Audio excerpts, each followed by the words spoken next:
Before I knew of the drama and degeneracy of the Friday Night Funkin' community, someone else was already making videos on it. Except, instead of expertly crafted documentaries, it was daily videos over the newest FNF Twitter discourse. And the creator's name was Spete, a guy who wasn't anything special in his content, just doing the basic daily gameplay commentary grind. Spete came in as a relative outsider hunting for personal success, and found it in his videos and their incredibly sexualized thumbnails. Yet he failed to have a good rapport with the community, and often found himself at odds with them. Some well-known members called him a parasite, others laughed at his shameless clickbait, but for Spete, his motivation was only to make money and ride that high as much as he could. Despite having around 150,000 subscribers, Spete's reputation is far from expected, and his downfall was even more bizarre. Rather than fading away or getting in a major controversy or just selling out, Spete did all three at the same time. His career's lifespan is overall pretty short, and what we're left with is a dead channel, all comments turned off, and tons of obvious Gooner content.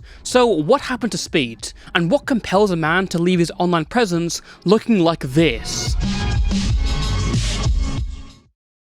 Spete's early life in general is obscured, as he separated his personal life and feelings from the online world. I don't even know how old he is, although we can make a guess, he's not exactly baby-faced. Before YouTube, Spete's first online creation was as a game developer named Poop Dev. Yes, Poop Dev. During this stint from 2020, he would make revolutionary content, such as Rats vs Poop, a game in which you play as a piece of poo trying to avoid rats whilst collecting items. Rats vs Poop is a fun game to pass the time while you're taking a dump, or even when life seems to be dumping on you. Beat your high score, because you will never be able to beat the actual game. It's way too hard! 3 modes for all kinds of players, normies, babies, and hardcore gamers. Sit back, relax, and let the beautiful 8-bit melody transform you into the golden god of gaming that you are. Rats vs Poop, a poopy game for poopy situations. Finding yourself on the toilet? Rats vs Poop! Hashtag poop. Directions: if on the toilet, use your free hand to apply pressure on the screen with your thumb or index finger.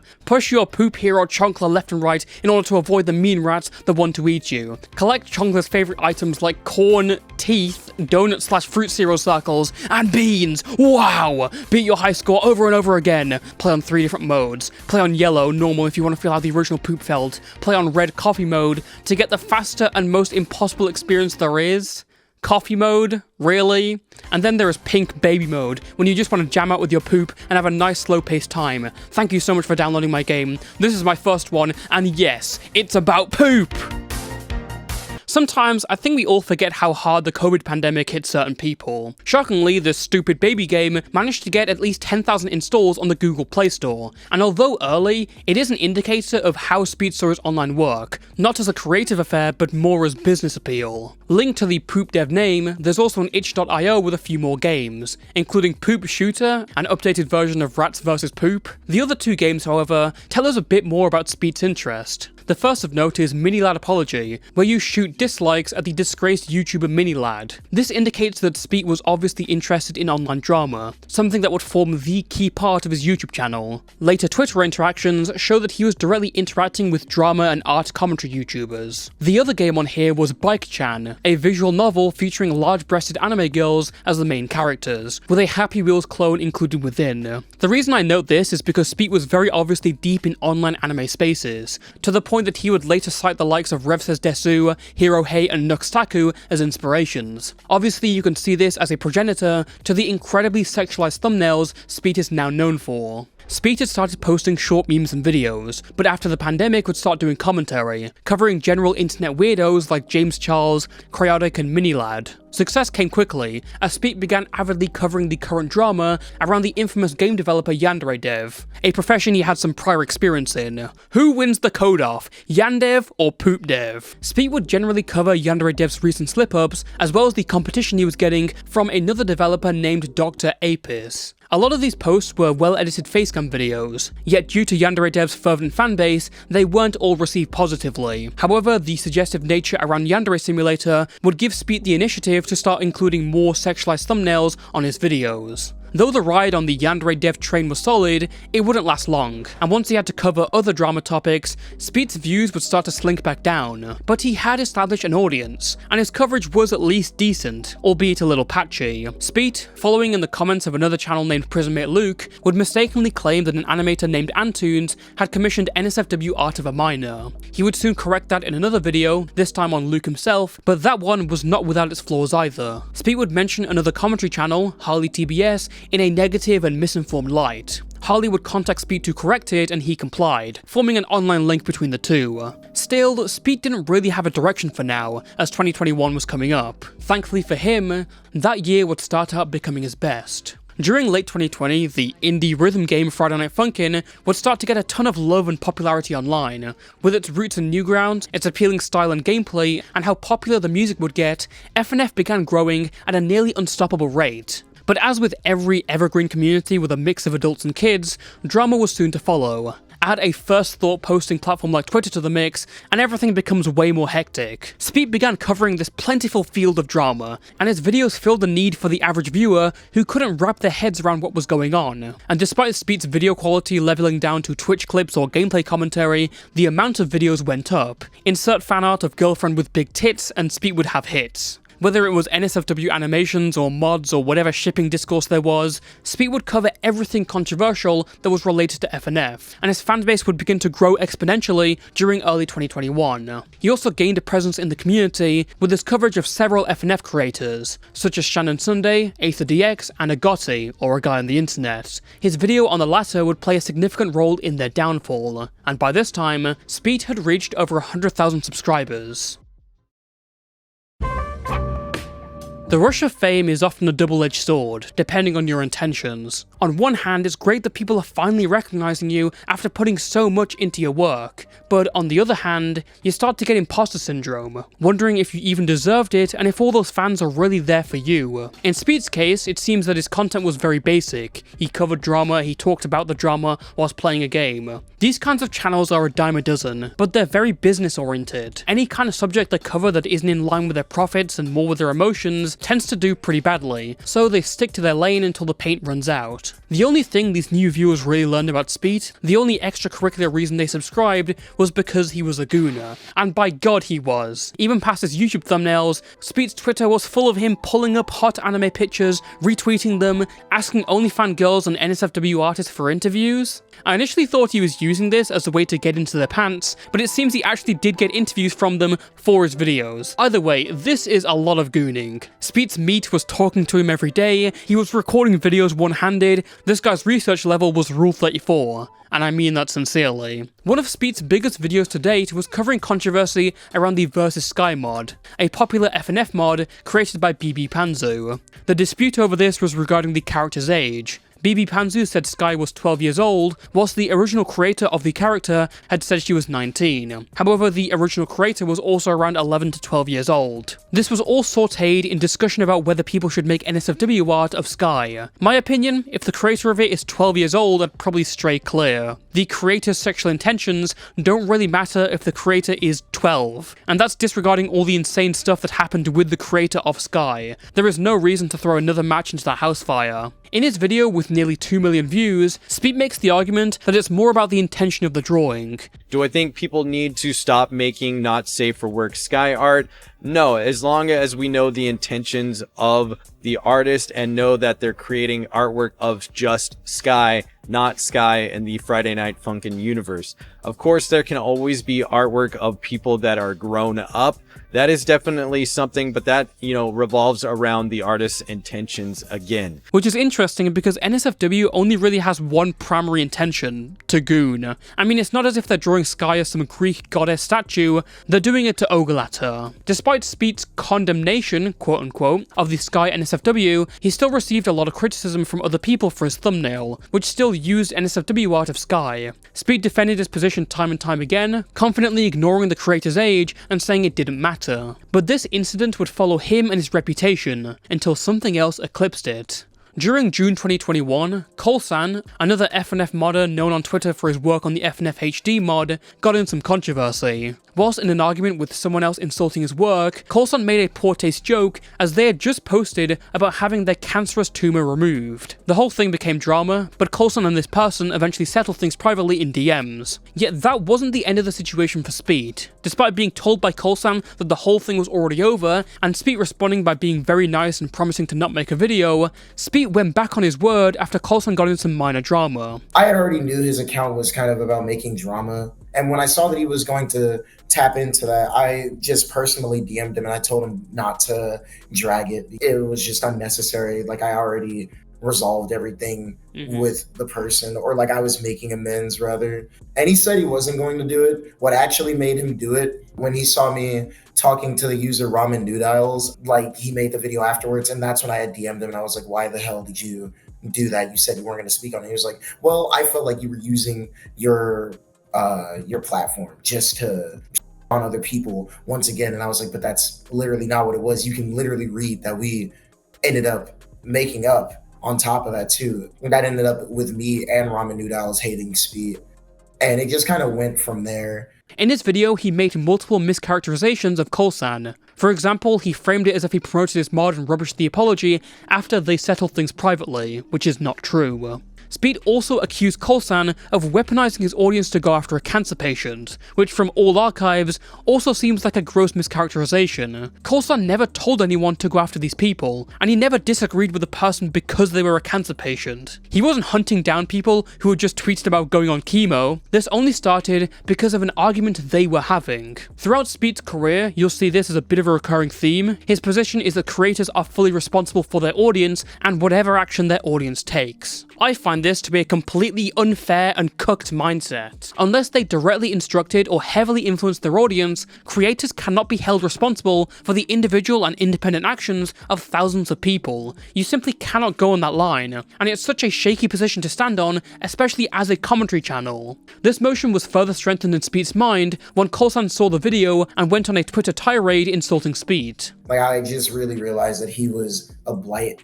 on the community. Aside from just perpetuating drama, he was also making these really disgustingly... He's a gooner. Yeah. Yeah, he's literally just these gooned out thumbnails, like showing them to, you know, his, like, definitely minors. Like, many people who were watching the shit were definitely minors. There's no way they weren't. Spete then claimed that Kolsan was responsible for some of his fans harassing him, which Kolsan literally acknowledged in this tweet here. Making a disclaimer for Twitter posts is just pointless. Those people already made up their mind regardless. I quote retweeted him, and that was it. I hate when people think that because you quote retweet someone that you're sending them after them. Like, I understand in the context of, you know, if you're a bigger creator, you have to be more mindful about that kind of stuff, and you need to tell your fans not to do it. But the thing is that a lot of them are going to do it whether you say something or not. It's going to be the same amount of people. The only thing that saying something about it does is absolve you of encouraging it, I guess. But it's like, well, even then, people could just say that, you know. Yeah, I really hate the idea of like audience responsibility, because no person can reasonably have control over like so many people just because they're responding to something or expressing their you know, unless there was like an instruction or like a heavy influence to harass this person. Then like it literally makes like it's just blaming someone for the actions of people who they cannot reasonably control. But that wasn't enough for Spete. His definition of supporting harassment went way beyond that. Kolsan drawing art of him pissing on Spete's grave? Yeah, that's supporting harassment. Another big FNF creator named Gegcoin retweeting posts like Spete or "Speak and kiss my nutsack." Now that's what I call harassment. I talked about Gegcoin supporting the harassment, which I did note that he was doing. He had been in support of Kolsan, who was known for harassing cancer patients and using his audience as a weapon. He was supporting tweets from Kolsan saying that I was a toxic member of the community, and supporting tweets from Kolsan slandering my name. When I called out Gegcoin for supporting the harassment and supporting Kolsan, which everyone had known was doing awful things in the community, he decided to harass me with his own claims. To Spete, this is all harassment, and in this video he holds these people responsible for others going after him in far more malicious ways. What I get from this is that Spete has the aesthetic of a big boy commentary channel, making fun of others, documenting their online drama to be forever immortalized on video, but he has the makeup of a total pussy. Throughout his entire drama with Kolsan and further on, he'll put himself on a pedestal as like a defender against people who bully cancer patients. Friday Night Funkin' slander, abuse, and harassment is something I've been dealing with on Twitter for the last few days, and how he targeted a cancer patient with his audience as a weapon. For context, this tweet is something Kolsan said to me after I exposed him for belittling and mocking a cancer patient. Bro, I was literally slandered for pointing out somebody that bullied a cancer patient. Like when Kolsan harassed the cancer patient story, Kolsan had harassed and belittled this cancer patient on Twitter and encouraging his fans to go to that cancer patient's Twitter profile having cancer. Remember that Spete wasn't even intending to make a video until Kolsan got into more drama. Yeah, God's gift to cancer patients wasn't a cure, but in fact some daily commentary channel who takes the sword to defend them even when the issue is already resolved. The reality is that whenever Spete got a tiny bit of what he was dishing out, he would freak out and play the victim, no matter who it was. For example, this is Denies Vision. Hello everyone. Some Romanian guy with broken English and 200 subscribers. Denies Vision's only crime, so to speak, was that he was very vocal about the fact that he did not like Spete. He regularly tweeted about this and was openly working on a video. Spete would get involved on Twitter and start fighting with these literal nobody kids, flexing his sub count on them in the process. The fight eventually devolved into this really weird puppet roleplay with them. This is, without a doubt, some of the saddest I've ever seen in my life. If you have over 100k subs and are spending any modicum of your time endlessly toying with kids who don't like you online, you need a new hobby. Spete would eventually make a whole video in November 2021, blasting out this whole situation to 45,000 views. He claimed that Denies Vision was a stalker for making tweets criticizing him. He also went after his public replies to OnlyFans models, which I admit is funny and an easy slam dunk, but also coming from this guy? For Spete, this doesn't qualify as harassment, but what does is people making mean tweets about him. These interactions show Spete's motive for videos, for content, for his entire channel very clearly. It's not about creativity, consistency, or character. It's about cash. He even started copying other thumbnail formats. Like he started copying Flippy and community games' thumbnails just so he could call me out, I'm pretty sure. Whenever week 4 of FNF HD had dropped, he had dropped his video. After a while, he changed the title. Like at first, the title of the video, something about Kolsan, like the Kolsan situation got even worse or something like that. And then after week 4 of the mod came out, he changed it to FNF HD mod controversy just so he could milk the search term a little bit more. Cassandra mod controversy with Ramen Noodles, and they were the creator of that mod. And then eventually he would keep making stuff about me, like bad news for the Friday Night Funkin' HD mod or Kolsan. He was caught harassing people again. And it was literally just something like me being in an argument with someone, which is its own thing, but it wasn't me harassing anyone. It was just someone being in. I remember he just like immediately went back on everything he said about HD in the video. He was saying this mod is so ugly and it's lazy and it's uninspired, and it's like, dude, you were literally just blazing, the last one. Yeah, like and it's from that point on that I knew that he was nothing more than just a drama channel, and he just tried to pit people against each other. Every single time Spete would just blow off criticism or justify his thumbnails or flex his sub count, all of that is because money was literally his only motivation. And you can see from the post he made that he would say anything in order to get that audience. That being said, by now the cash he was looking for was starting to dwindle. Despite Spete's Kolsan video getting over 200,000 views, the majority of reception on it was terrible, and pretty much sucked out any of the reputation he had left within the FNF community. Spete became known more as a drama parasite and a laughingstock. His excuses for videos would also dry up over the months. For example, Friday Night Funkin' stans plot to kill Spete. An entire 10-minute video made literally because one Twitter account tweeted negatively about him, and another one replied saying, "Can we execute him now?" Oh, now, Spete, your life might be in danger now. You better reinforce your door because of that one, mate. The absolute peak of Spete's general stupidity and the perfect distillation of his actions within the community was from a few videos in late December. This started when, ironically, Spete criticized Kolsan for going after a smaller creator. Ring any bells? If you have 32,000 followers and someone that has 600 followers says your mod is doo-doo, and then you go ahead and tweet out their saying how much you dislike them, your entire fan base of 32,000 people may or may not see that, but a lot of them will, and a lot of them will go to that person and end up harassing them, and that's exactly what happened. Spete then made another video on December 20th, because someone else had their comment featured in the previous one. They didn't like this, and they claimed because of this, Spete's audience was now harassing them. His response to this was to say that the evidence of them being harassed doesn't count, because these people don't follow his Twitter. Which is interesting because later on, he used the small size of his Twitter to play the victim. Considering this, it's still entirely possible that these were still Spete's fans. Maybe they didn't know Spete had a Twitter. Or maybe they were fans, but Spete had blocked them because his Twitter was limited to 18+ only, and he would block anyone under 18. Keep in mind, the only other place this person was seen was a comment in Spete's video. Sorry, but by Spete's standards, this is him harassing them, because creators are actually responsible for their audience. Things don't end there though, as a day later, Spete made a tweet that no one asked for, where he proclaimed the FNF community couldn't cancel him. This was literally just rage bait made to manufacture drama and replies he could use in his video, and it again pulled in BB Panzu and Kolsan because of their replies. So after the last Friday Night Funkin' Twitter meltdown that occurred, I decided to make a tweet kind of addressing the situation, and I decided to say this: Dear FNF Twitter, I do not value your opinion, and I never will. You can't harass me into leaving like you did with Witty, Mid-Fight Masses, Cade Dev, and numerous others. You're literally gaslit. I remember that tweet with because I remember the kiss emoji. I was like, is this serious? Well, okay, I think the Mid-Fight Masses devs might have been harassed, or I don't remember too much. It's been so long, but I know Cade wasn't. Cade just wanted to move on to other things.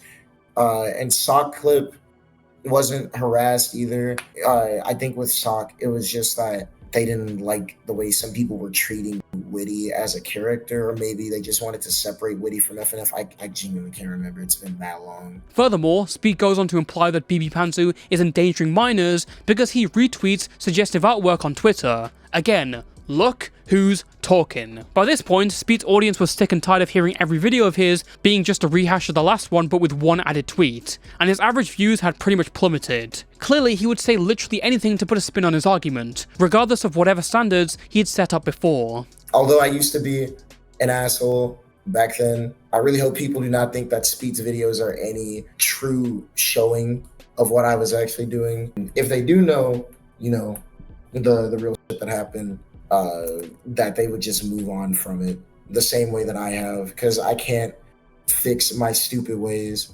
of like how I behaved when I was 19 and 20 years old, but I can definitely make strides to be a better person, which I have been. So yeah, that's really it. Spete would take a brief break in January 2022, mostly for his mental health. Despite his constant lying, I do actually believe him on this. If it wasn't, he would have definitely come back, considering all the FNF drama that was going on around then. But it was during that time that his career was dealt a serious blow from a completely separate situation that had been unfolding in the background.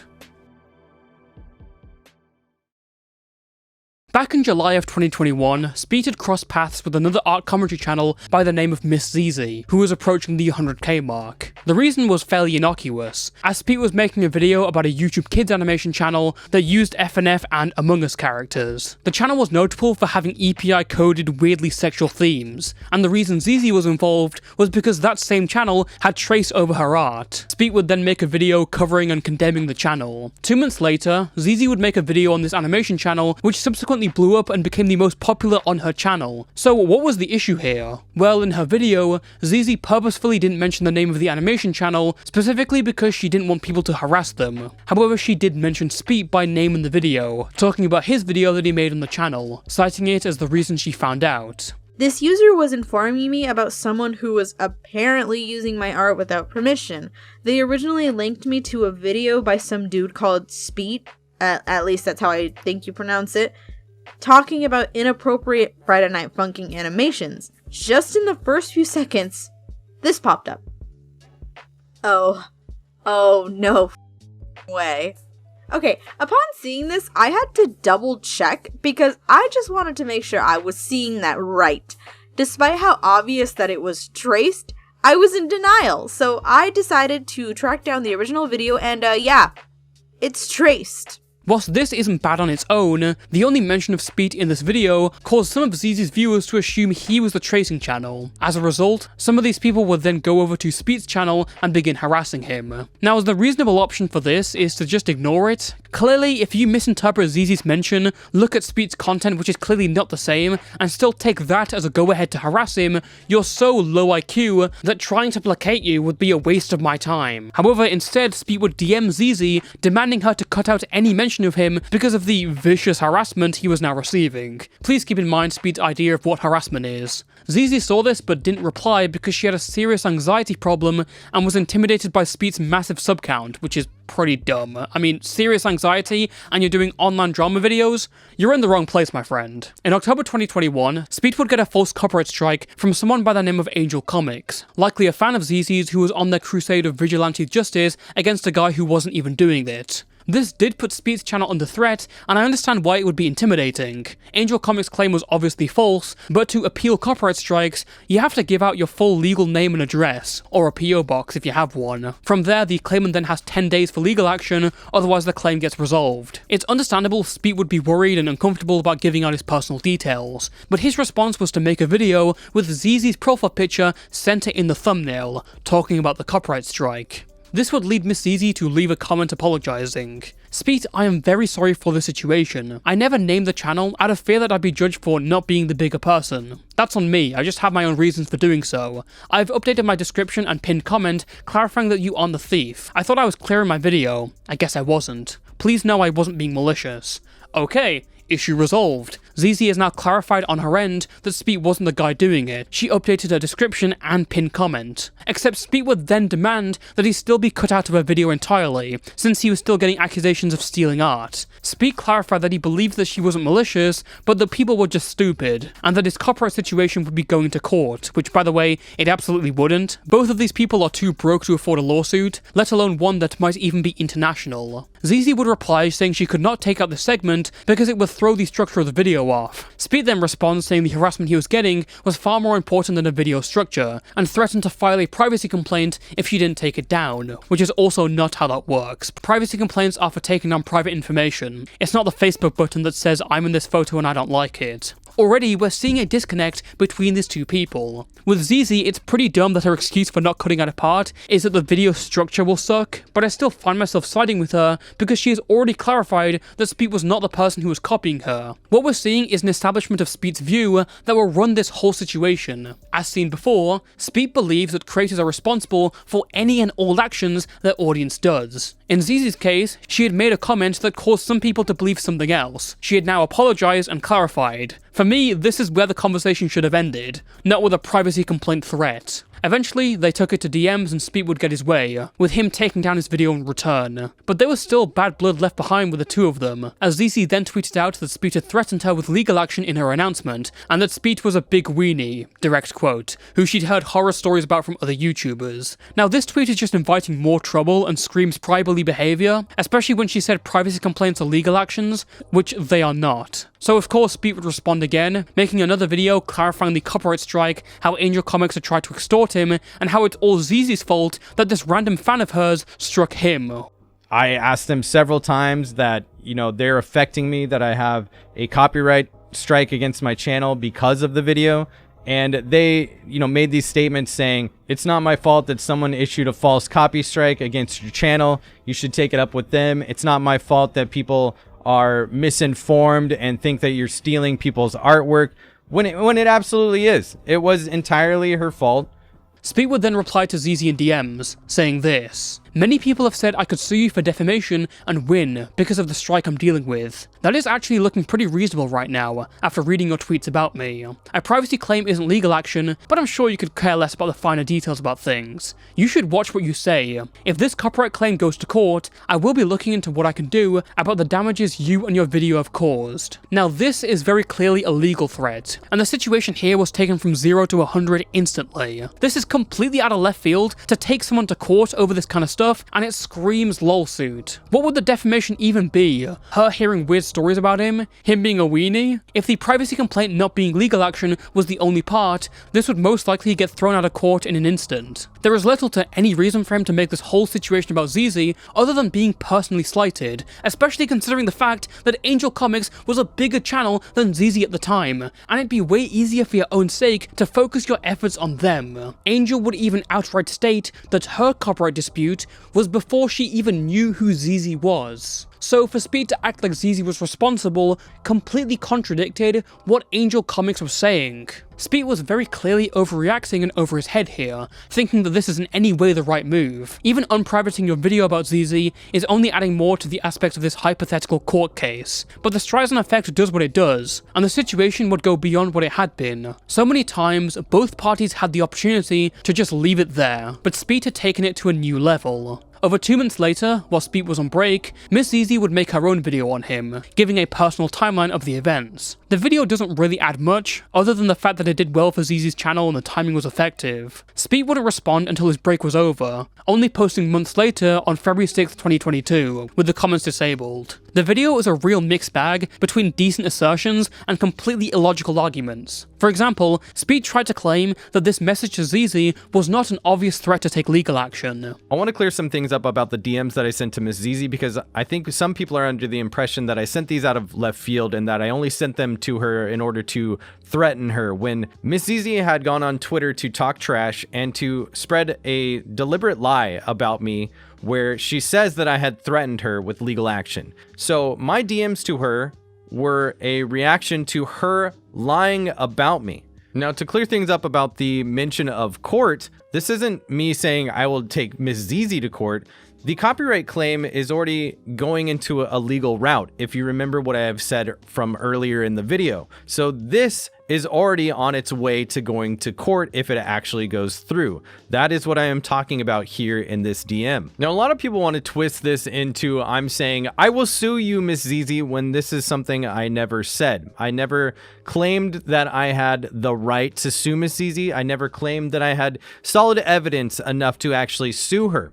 I just told her, hey, you're already spreading that I threatened you with legal action. Let me tell you that you could be in trouble legally from the information that I've gotten from people. Again, this is just objectively false. If you look at that message, you could easily come to the conclusion that it was a threat. This is just denying reality and the obvious implications from sentences like, a lot of people have said I could sue you. That is actually looking pretty reasonable right now, and you should watch what you say. In the DMs, he goes on to say, I do not want to talk to you or about you. Keep me out of your mouth. I will pursue this legally when/if the time comes. How is that not a legal threat? This logic is like telling someone, you should shut up, otherwise I might hit you with a crowbar. And then when that person says, this person is threatening to hit me with a crowbar, you slink back into technicalities and say, oh, I never said I was going to hit you with a crowbar. I was just going to drag you into my fight where I'm hitting someone else with a crowbar. It's such a shameless way to rearrange these events. Spete also constantly hammers the idea of putting responsibility on someone for randoms from their audience, something he's fond of doing.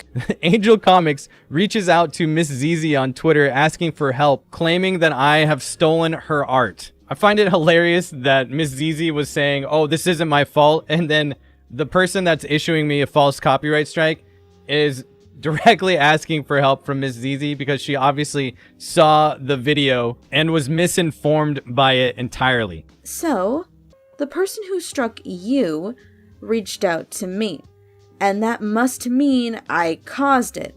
Holy sh**, a random person replied to a content creator's tweet.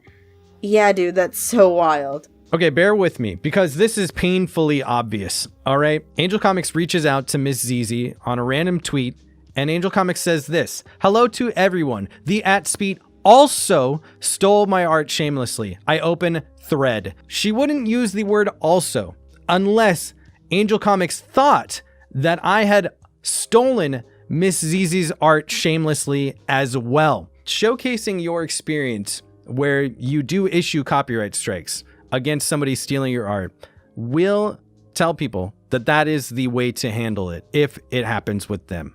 Again, what Spete is doing is holding ZiZi responsible for the actions of the dumbest part of her audience that completely missed her point throughout the video. if every YouTuber had to accommodate for how any comment could be taken the wrong way, all videos would suck and they would sound like a year 4 book report. Spete has this incredibly self-centered position throughout the video that everything that ZiZi said in her video was purposeful and malicious or negligent or motivated by something bad, but everything he said has just been misunderstood and misinterpreted. ZiZi? Oh, she's responsible for the copyright strike because of general advice she gave and the mention of my channel. But me? I threatened a lawsuit in this DM? No, you must be mistaken. Again, this is similar to his dispute with Kolsan over audience harassment and responsibilities. You can later hear Spete's motivation behind this entire thought process. Now, Miss ZiZi is saying she's not responsible for the behavior of people that have interacted with her content. She's not responsible for the actions that they take after watching her videos. I wish that was true. I've been held responsible for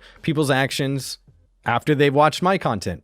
And I feel as though if people are letting this slide, then the people that have held me responsible and allow Miss ZiZi to slide with this and say that she's not responsible for people's actions are entirely hypocritical. Yes, it's this whole villain origin story argument where it's like, if this happened to me, it should happen to you, without even demonstrating if ZiZi agrees with the stuff Spete got hate for. Spete also accuses ZiZi of downplaying the copyright strike severity by saying she doesn't care because it doesn't involve her, which I mean, yeah, it doesn't involve her, what would she be able to do? Spete's entire thing here hinges on a delusion of grandeur, being able to get ZiZi into court and take his revenge, but any sensible lawyer would tell you how unreasonable that is. How?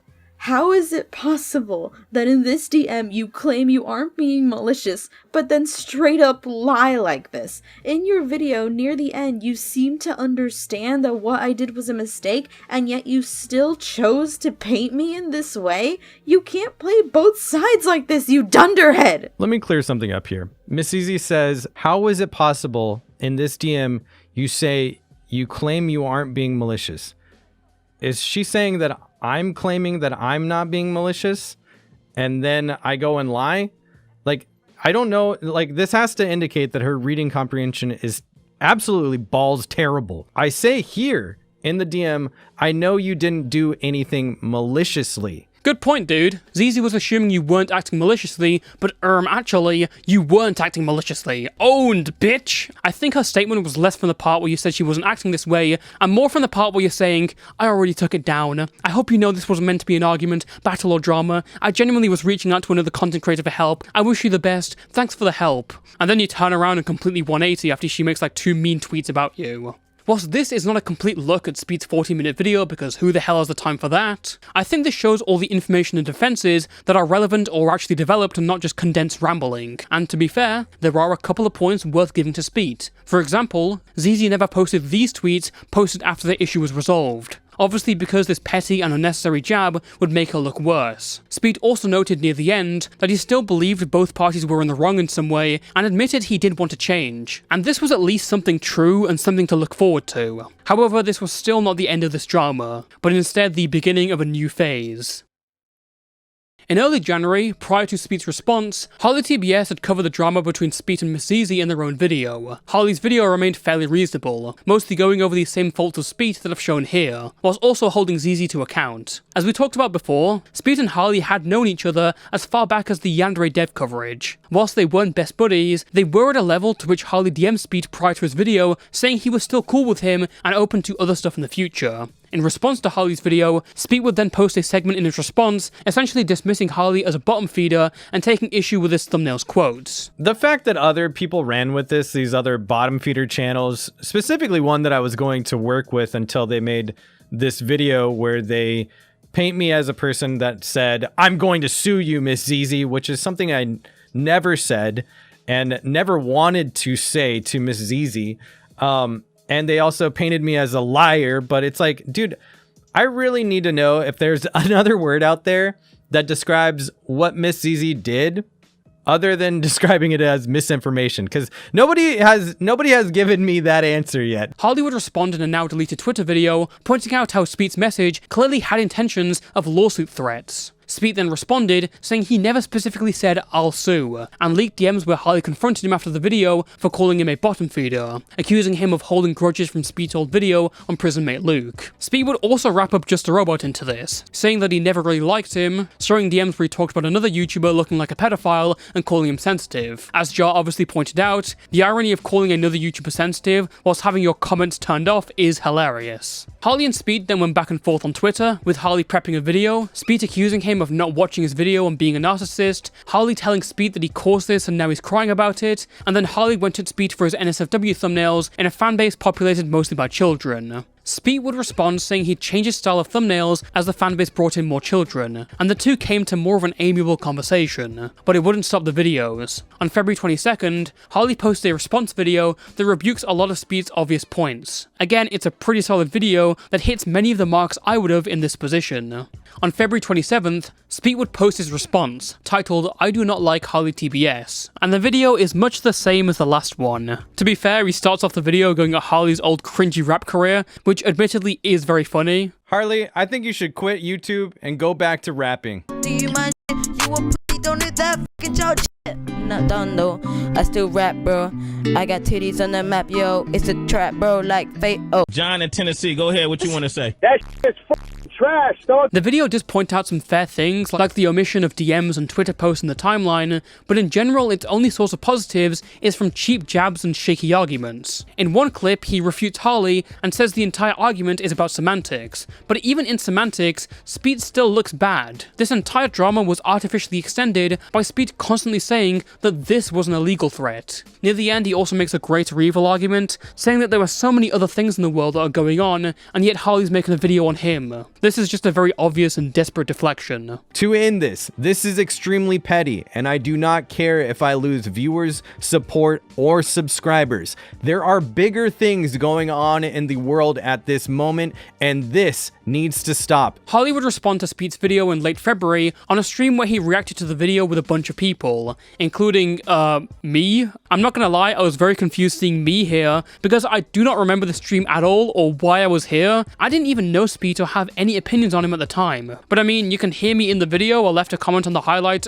I was there. Anyways, Harley's reaction does well at disputing a lot of the points here, including showing how Spete had cut context from certain clips, and lied about claiming he never said he was suing ZiZi. One of their best points was showing that Spete's obsession over exact quotes in the thumbnails seemed pretty contradictory to some of his thumbnails doing the exact same thing. Like, he has a thumbnail about the Moist Critical drama where he quotes react equals which I'm pretty sure no one said. So, Spete, how dare you use an incorrect quote? How dare you? No way he has a thumbnail titled, in quotes, "You are going to be sued." Does that get said in the video? I swear to f***ing God, if this dude has done the same thing. I think his point is so petty and meaningless that it doesn't matter. There is one thing I will give Spete though. During his video, he pointed out the contradictions in Harley's disgust at his sexualized thumbnails involving underage characters by showing Harley doing the same thing. Now, to be clear, there is a very big disparity here between how many Spete had and how many Harley had. Still, some of these thumbnails, particularly this one, look pretty weird. Harley's response on stream wasn't the best either, as it seemed to skip over the character looking like a kid, only showing that the original image had her in a bikini. Nothing wrong with NSFW thumbnails, as long as, like, they don't involve, like, underage characters. And the thumbnail Spete chose is of an image where there is a bikini behind the ad, and I just stuck the ad over it. Like, that wasn't NSFW. Yeah, context doesn't matter to Spete, I suppose. Like, this is just lolly. Okay, thank you. Thank you, Spete. And I was watching this back thinking, that doesn't make it better. How on earth did I never catch this in the stream or watching the video? The drawing still looks suggestive, and the thumbnail emphasizes that with the specific positioning of the images and text. In the same stream, Harley condemned NSFW of underage characters, so this just felt like a major contradiction and really weird. Now, I did bring this up privately to HarleyTBS, and thankfully I did get a response statement I was allowed to share. The original video that this thumbnail came from, "These YouTube ads are predatory," was a condemnation of that content, and the intention was to draw attention to the perceived problem without including actual explicit content in the thumbnail. The image was taken from the cover of a manga for a popular series, teasing Master Tagaki-san, made to look similar, though censored, to those problematic advertisements. The hope was to draw attention to the problem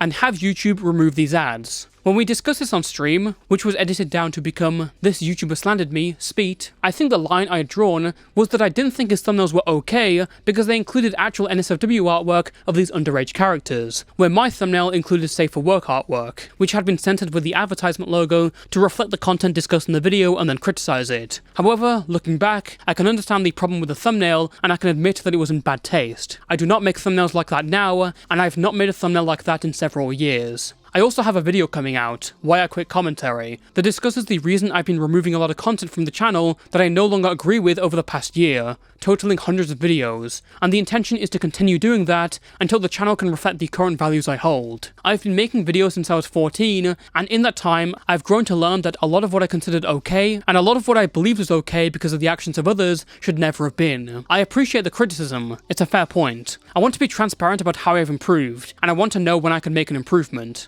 I've taken a look at the videos referenced, some other relevant examples as well, and will be making changes. After his fight with ZiZi and Harley, Spete's career was pretty much over, more than it had been before. His momentum had decreased prior, but this was essentially the nail in the coffin, and over such easily avoidable drama. Whilst it's fair for him to have been anxious over something like a copyright strike, his attempts to rope ZiZi into his issues were entirely baseless, both from common sense and a legal perspective. Now that the eyes were on him, the winefest and moralizing was so unnatural. Spete, the all-for-money, nonchalant ignorance guy, was now moralizing over titles made to appeal to communities. Simply put, what were we doing here?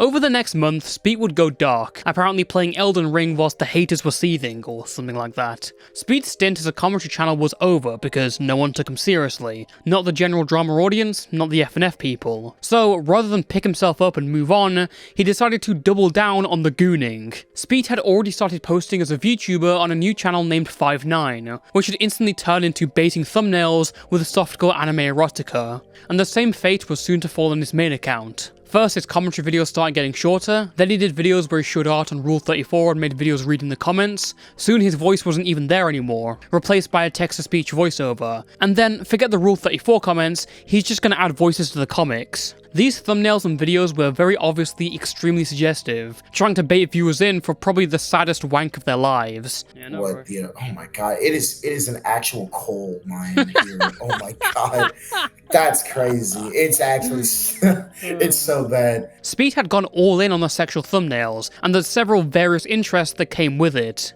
Really makes you think how he found this art or came up with these ideas. Despite not doing commentary, Spete would still be called out for the art he showed in his videos, as some of these characters were minors. This argument would be most prominent during another fight with Harley in March 2022, where Harley called him out for thumbnails involving minor characters. In response, Spete said the characters were just aged up, and pointed out how Harley had defended Lolly in a video. The only thing he left out was that this video was made when Harley was 14, and is a video he's denounced several times since. Harley would later make a video on the current state of Spete's channel, and made some interesting observations. Some of Spete's new videos were incredibly strange even for his standard, such as a thumbnail sexualizing Jellybean and Meowber, two creators who were both minors at the time. There was also NSFW of My Hero Academia and Spy X Family, with one comic about SA and another featuring an aged-up Anya. This leads to a very obvious question. Is Spete into Lolly? Well, there are a few signs, mostly his thumbnails, videos, his office setup, and his argument that everyone just draws characters aged up.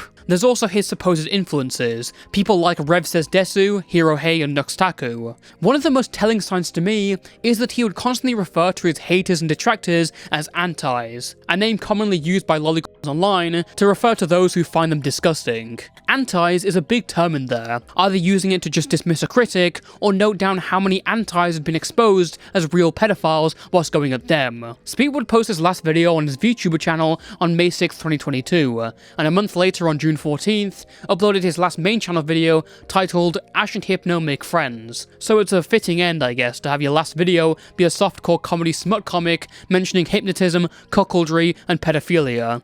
What a, legacy to leave behind? So where is Spete now? Well, no one really knows anymore. There's no trace of where he went after doing these videos, abandoning this clearly dying project. It shouldn't really come as a surprise, because Spete's idea behind YouTube wasn't to leave behind a statue in the desert or set down a lasting legacy and impact on his audience. It was to make money, which is fine on its own. Lots of people only do stuff to make money. But the issue with Spete is that he would do anything and say anything for money, and hide behind that aspect when someone challenged him. The reason why I think Harley and ZiZi's drama destroyed Spete's career isn't because they owned him or he got super outpaced intellectually like they were running rings around him. I think the reason is that for the last few months, Spete very clearly didn't have many morals. He made it very clear in FNF and to his audience that there was no limit to making videos because it all bumped his profits, talking about already resolved situations and acting like it's fresh off the press, fighting with people just to get content for your videos out, posting Gooner thumbnails with no consideration of age or audience, swinging your sub count out in argument, being constantly contradictory on many of his morals.